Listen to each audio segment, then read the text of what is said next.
വിനു എന്ന് പറയുന്ന അവർ കല്യാണം കഴിച്ചു എന്നുള്ള രീതിയിലുള്ള ഇതൊക്കെ കേൾക്കുന്നുണ്ട്. ഈ അതുൽ ബ്ലോഗർ എന്ന് പറയുന്ന അവൻ എന്ന് തൊട്ട് തുടങ്ങിയതാണെന്നറിയോ? രാവിലെ ഉച്ചവട്ട് ഞാൻ പറഞ്ഞ ടാബ്ലറ്റ് കഴിക്കുന്ന പോലാണ് ഇവൻ ഈ വീഡിയോസ് ഇടുന്നത്. അതും എന്റെ പേഴ്സണൽ ലൈഫ് കുത്തിപ്പൊക്കിട്ട് അതിൽ എന്ത് നേടാനാണ്? അങ്ങനെ ഒരു കല്യാണം വന്നിട്ട് ഇത് ഇത്ര വലിയ തെറ്റാണോ? അതിന് ഒരു കോലും ഒരു ഫോണും ഉണ്ടെങ്കിൽ ഇവൻ എന്ത് തോന്നിവാസം കാണിക്കാവുന്ന റൈറ്റ്സ് ഉണ്ടോ? എല്ലാത്തിനും ഞാൻ പറയുന്ന പോലെ ഓരോന്നിനും ഓരോ സീമയുണ്ട്, അതിലുണ്ട്. അത് ലംഘിച്ചാണ് ഇവൻ ഇപ്പൊ പ്രവർത്തിക്കുന്നത്. സുഹൃത്തുക്കളെ, അതിൽ വ്ലോഗിനെ കുറിച്ചിട്ടാണ് ഇപ്പൊ നമ്മുടെ ഈ ഒരു രേണു സുധി ഇങ്ങനെ പറഞ്ഞുകൊണ്ടിരിക്കുന്നത്.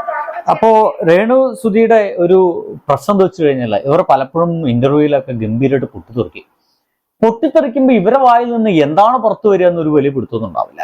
സ്വാഭാവികമായിട്ട് നമ്മളെല്ലാവരും കാണുന്നതാണ്.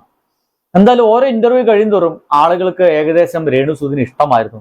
ഇപ്പൊ ഏകദേശം ആ ഇഷ്ടമൊക്കെ പോയി എന്നുള്ളതാണ്. അതുൽ വ്ലോഗർ എന്ന് പറയുന്ന ഒരു വ്ലോഗർ ഉണ്ട്, നല്ല ഗംഭീരമായിട്ട് വ്ലോഗ് ചെയ്യുന്ന ഒരു മനുഷ്യനാണ്.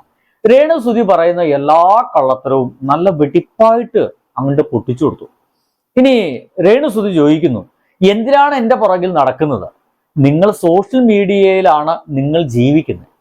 സോഷ്യൽ മീഡിയ അപാരമായിട്ട് അതിലുപയോഗിച്ച് നടക്കുന്ന ഒരാളെ നിലയ്ക്ക് നിങ്ങളായാലും ഞാനായാലും നമ്മുടെ ജീവിതത്തെ പറ്റിയിട്ട് നല്ല ഗംഭീരമായിട്ട് പരിശോധിക്കാനും തടയാനൊക്കെ എന്ത് ചെയ്യും? ഇത്തരത്തിലുള്ള എല്ലാ വ്ലോഗേഴ്സും ഇറങ്ങിത്തിരിക്കും. അപ്പൊ സോഷ്യൽ മീഡിയയിൽ നുണ പറയുന്നുണ്ടോ, അത് നുണയാണോ സത്യമാണോ എന്ന് ചകഞ്ഞിരിക്കും. അത് നിങ്ങളായാലും മോഹൻലാൽ ആയാലും മമ്മൂട്ടി ആയാലും അത് നടത്തുമെന്നുള്ളതാണ്. ഇനി അടുത്ത കാര്യം നോക്കാം. പറയുന്നത് ബിഷപ്പിന്റെ ഒരു കേസാണ്. ഈ ബിഷപ്പ് പല തട്ടിപ്പുകളിലും പ്രതിയാണ്. ബിഷപ്പ് അങ്ങനെ ചെയ്യുന്നത് എന്റെ തന്തയാണോ ബിഷപ്പ്? ഈ ബിഷപ്പ് തട്ടിപ്പാണെന്ന് എനിക്കറിയായിരുന്നു. ബിഷപ്പ് തട്ടിപ്പ്, അയ്യോ ഇയാൾ തട്ടിപ്പ് ചെയ്യുന്നുള്ളത് ഞാൻ മുൻകൂട്ടി കാണാൻ ഞാൻ ജ്യോതിഷനല്ല. എന്തൊക്കെയാ പറയുന്നല്ലേ? കൊല്ലം സുധി എന്ന് പറയുന്ന ആള് ക്രിസ്ത്യൻ മതം സ്വീകരിച്ചിട്ടില്ല, മാമോദിസ കാര്യങ്ങളൊന്നും നടത്തിയിട്ടില്ല. അങ്ങനെയാണ് പള്ളിയിൽ അടക്കം ചെയ്തത്. കൊല്ലം സുധിയുടെ ആഗ്രഹം എന്ന് പറയുന്നത് കൊല്ലത്ത് അടക്കം ചെയ്യണം എന്നുള്ളതായിരുന്നു. ഈ പറഞ്ഞവനെ ഇപ്പൊ കൊണ്ടു അവിടെ ഭൗതിക ശരീരം ഇരിപ്പുണ്ട്, അവൻ അവിടെ കൊണ്ട് അടക്കം ചെയ്യട്ടെ. അല്ലാതെ ഇപ്പൊ ഞാൻ പൊട്ടച്ചവനെ എന്ത് ഭർത്താനാണ് പറയുന്നത്? സ്വന്തം ഭർത്താവിനെ കുറിച്ച് ചോദിക്കാൻ കൊല്ലം സുധി. ശരിയാണല്ലോ, കൊല്ലം സുധി മതം മാറിയിട്ടൊന്നുമില്ല. രേണു സുധിയെ വിവാഹം കഴിച്ചതിന്റെ ഭാഗമായിട്ട് കൊല്ലം സുധിയെ പള്ളിയിൽ എങ്ങാണ്ട് അടക്കം ചെയ്തത്. കൊല്ലം സുധിയുടെ നാട്ടിൽ കൊല്ലത്ത് കൊണ്ടുപോയിട്ട് അടക്കം ചെയ്യണമെന്ന് ഏത് സുഹൃത്ത് പറഞ്ഞു അത്രേ. അതിന് ഉത്തരം കൊടുത്തതാണ് ഈ കേൾക്കുന്നത്. ഇങ്ങനെയാണ് എൻ്റെ പൊന്നു സുഹൃത്ത് മരിച്ചു പോയ ഒരാളെ കുറിച്ച് നമ്മൾ സംസാരിക്കുക. നമ്മളെ ഏറ്റവും പ്രിയപ്പെട്ട ഇവരെ ഭർത്താവല്ലേ കൊല്ലം സുധി. ഇപ്പൊ എന്താ പറഞ്ഞേ? കൊല്ലം സുധിയുടെ ഭൗതിക ശരീരം അവിടെ നിൽക്കണോ കൊണ്ടുപോയിട്ട് അടക്കം ചെയ്തിട്ടെന്ന്. ഇത്രയ്ക്കേ ഉള്ളൂ വില. അത് കേൾക്കുന്ന ആൾക്ക് ഞാൻ ചോദിക്കുകയാണ്. പല ആൾക്കാരും പൂജിക്കുന്നുണ്ടല്ലോ ഈ സ്ത്രീയെ. ഈ സ്ത്രീ ഭയങ്കര ഗംഭീരമാണ്, ഇവരുടെ ജീവിക്കാൻ നീ തിന്നാൻ കൊടുക്കുമെന്നൊക്കെ പല ആൾക്കും ചോദിക്കുന്നുണ്ട്. മരിച്ചുപോയ ഒരാളോട് ഒട്ടും ബഹുമാനമില്ലാതെ ഈ സംസാരിച്ച് അല്ലേ? സംശയം ഉണ്ടെങ്കിൽ അതൊന്ന് കേൾക്കാം. കാര്യങ്ങളൊന്നും നടത്തിയിട്ടില്ല.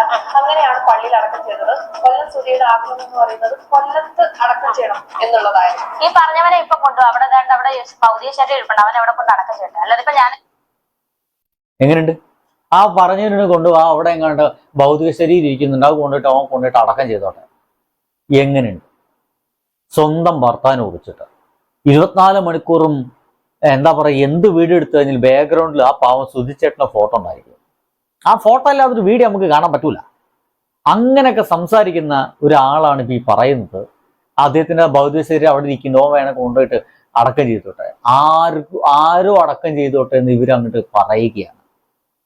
നോക്കൂ, അതിനൊരു റീസൺ ഉണ്ടാവില്ലേ? എന്തുകൊണ്ടാണ് ഈ ചേട്ടന്റെ മൃതദേഹം മതം മാറിയിട്ടില്ല എന്നിട്ട് പോലും ക്രിസ്ത്യൻ പള്ളിയിൽ അടക്കം ചെയ്തേ? കൊല്ലം സുധിയുടെ മൃതദേഹം ക്രിസ്ത്യൻ പള്ളിയിൽ എന്തുകൊണ്ട് അടക്കം ചെയ്തേ? അതിനൊരു റീസൺ ഉണ്ടാവില്ലേ? ആ റീസൺ പറഞ്ഞാൽ പോരെ? ഇവരെന്തിനാണ് ഇങ്ങനെ പൊട്ടിത്തെറിക്കുന്നത്? അങ്ങനെ ഒരു ഇത് ഞാൻ കേട്ടിരുന്നു, പക്ഷെ അത് ഇങ്ങനെയാണ് സംഭവിച്ചത്, ഇങ്ങനെ സംഭവിച്ചുകൊണ്ട് ഇങ്ങനെ സംഭവിച്ചു, അല്ലെങ്കിൽ അന്നത്തെ ഒരു രക്ഷയിൽ ഇത് ഇങ്ങനെയൊക്കെ സംഭവിച്ച് അങ്ങനെ എന്തൊക്കെ ഉത്തരം പറയുന്നു ആലോചിച്ച് നോക്കുന്നേ. ഇവരെന്തിനാ ഇങ്ങനെ പൊട്ടിത്തെറിച്ചിട്ട് ഇങ്ങനെയൊക്കെ പറയുമ്പോൾ, ഇങ്ങനെ പൊട്ടിത്തെറിക്കുമ്പോഴും ഒരു ചോദ്യം കേൾക്കുമ്പോൾ അപ്പൊ തന്നെ അങ്ങോട്ട് ദേഷ്യം പിടിക്കുമ്പോഴൊക്കെ ചെയ്യുമ്പോഴാണ് നാട്ടുകാർക്ക് സംശയം തോന്നുന്നേ. വേറെന്തോ സംതിങ് ഫിഷി ഉണ്ടല്ലോ എന്ന് സംശയം തോന്നുന്നത് ഇതുകൊണ്ടാണ്, അല്ല വേറൊന്നും ഉണ്ടല്ല. ബാക്കിയായിട്ടൊക്കെ എവിടെ അച്ഛനെ ആ പള്ളിയിൽ അടക്കിയാൽ മതി. അവനാണ് പറഞ്ഞത്, അവനോടാണ് ചോദിച്ചത്. അന്ന് ഈ കൂട്ടുകാരൻ എവിടെയായിരുന്നു? അവര് കൊണ്ട് നടക്കാൻ വരായിരുന്നു. അന്ന് ഇൻഷുറൻസ് തുക കിട്ടാൻ വേണ്ടിയിട്ടാണ് ഞാൻ സൂചിച്ചേട്ടൻ കല്യാണം കഴിഞ്ഞത്. അപ്പൊ സൂചിച്ചേട്ടൻ മരിക്കുന്നത് ഇങ്ങനെ മരിക്കുമെന്ന് ഞാനല്ല സ്വപ്നം കാണുന്നുണ്ടായിരുന്നു. സ്വപ്നം കണ്ടിട്ടുണ്ട് ഞാൻ, ഉറക്കത്തിൽ ഞങ്ങൾ. അതല്ല ഞാൻ ഉദ്ദേശിച്ചത്, നമ്മൾ നേരത്തെ മുൻകൂട്ടി തീരുമാനിക്കും. സൂചിച്ചേട്ടൻ എന്താ പറഞ്ഞു? സ്വപ്നം കണ്ടിട്ടുണ്ടായിരുന്നു എന്ത്? സൂചിച്ചേട്ടൻ മരിക്കണം എന്നാ? എന്തൊക്കെയോ പറയുന്നുണ്ട്, ഒരു പിടുത്തം കിട്ടുന്നില്ല. സത്യം പറയലോ, ഇതിനൊക്കെ ഉത്തരം ഞാൻ പറയുന്നതൊക്കെ നല്ലത് ഒരു ഉത്തരം ഒന്ന് കേട്ടു നോക്കി.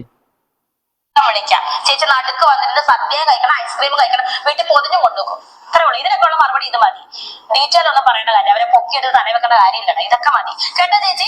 ചേച്ചിയല്ലേ പറഞ്ഞത്, ഞാൻ കേട്ടില്ല. അഹങ്കാരത്തിന് കയ്യും കാലും വെച്ച് അതിനൊരു പേരിട്ട രേണു അല്ലേ?